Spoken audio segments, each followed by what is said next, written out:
Hi everyone. I'm just going to do a really quick tutorial for all of you on how to use Teams, or at least how we're going to use Teams in my class.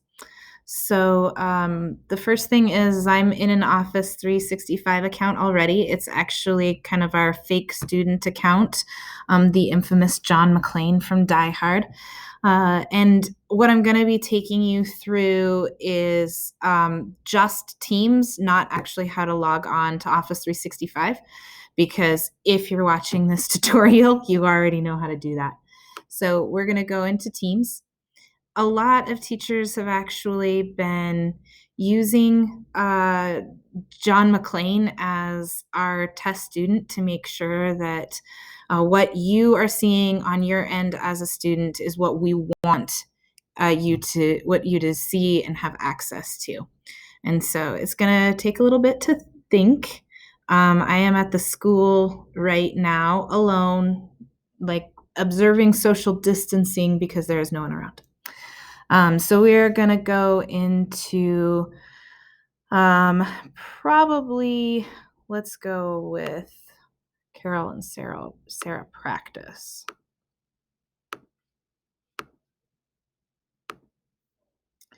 And it is thinking and stuck right now. There we go.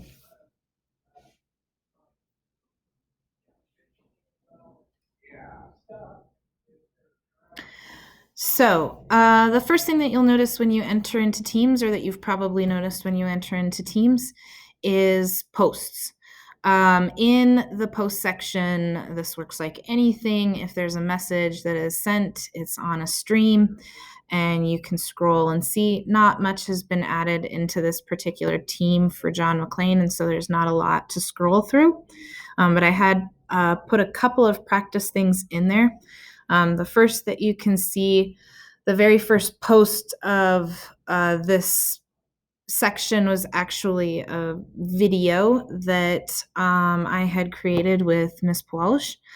It is boring, so I'm not going to show you. I do a little weird dance, and it's not fun. But what the next thing is you're going to see is an assignment had actually been created and assigned to this class. And so anytime you first come into Teams, you are going to see either a message that has been sent to the entire class, or you might see an assignment that is there, some kind of a post. This place at the top here where you see posts, this is the first page that anybody can post to. There's also a section right next to it that is files. This is where if you upload a file that you want to attach to something, or that has been attached to the post, it's going to kind of show up there. And then the other one that we're going to work mostly with is assignments. And when you click into assignments, you can see a list of any of the assignments that have been given in this particular class. Now, each team is its own class, and it is its own place for class-related things.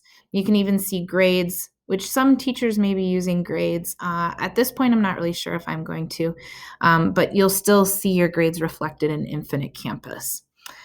So this is a pretty basic sense for Teams. If you come over to the side over here, though, this bar right here is the general activity for the entire program, which means it's not necessarily just one team, like one class, like English Language Arts or US History or Earth Science. It is what keeps hold of any type of activity in your entire account.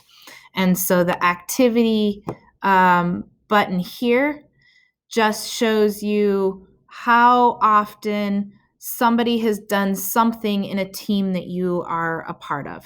So in the case of John McClane, because teachers have been using this sample student to kind of practice. There's been a lot of activity that's happened in the last, in the last week, it looks like. And you can see anytime something pops up in your activity or in chat.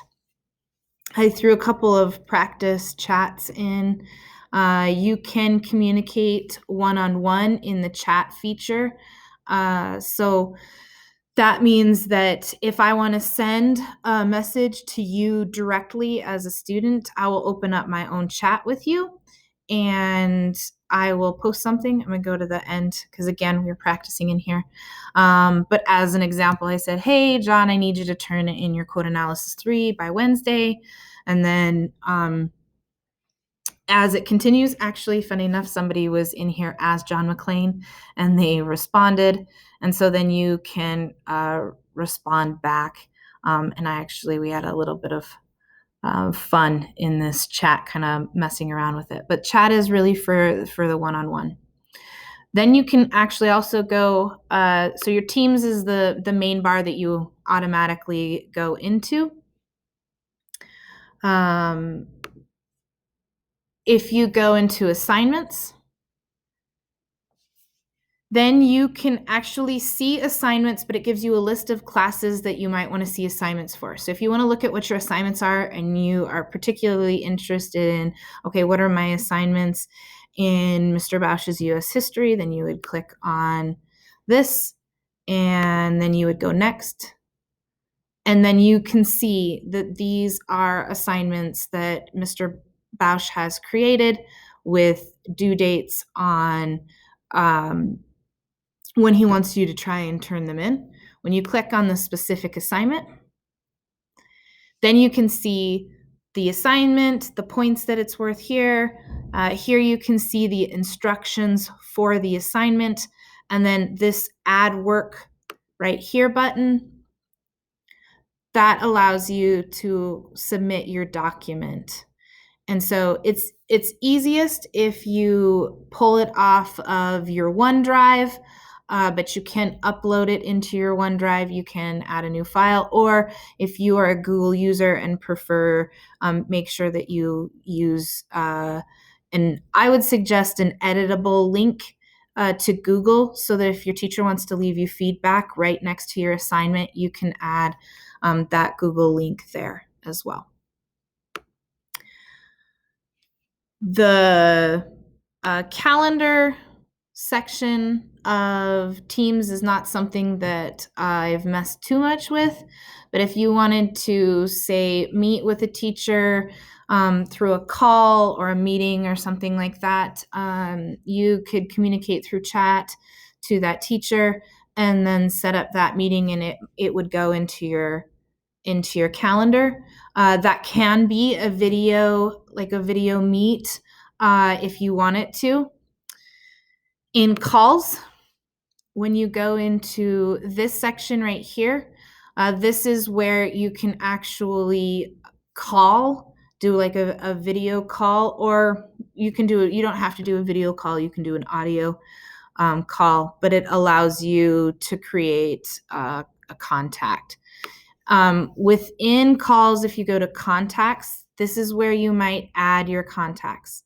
So if you wanted to add me, Mrs. Dahl, I would add a contact, and you actually can just start typing my name, and there I am. And I add a contact. And then if you want to send me an email, or if you want to send me a chat message, or if we've made contact and set up a particular time and you want a video call, you can do that as well. So as you can see in Teams, within this one program, there are a lot of ways for you to keep in touch with your teachers, to turn in your assignments, to access your materials. And so this is going to be a nice tool for us to keep school going if you should be homesick once we resume, or if you miss class, or if by any chance we don't come back right away. This is the way that we will operate. So hopefully this tutorial video has helped. If you have any questions at all, you can always send me a chat or an email. Thanks for listening, guys.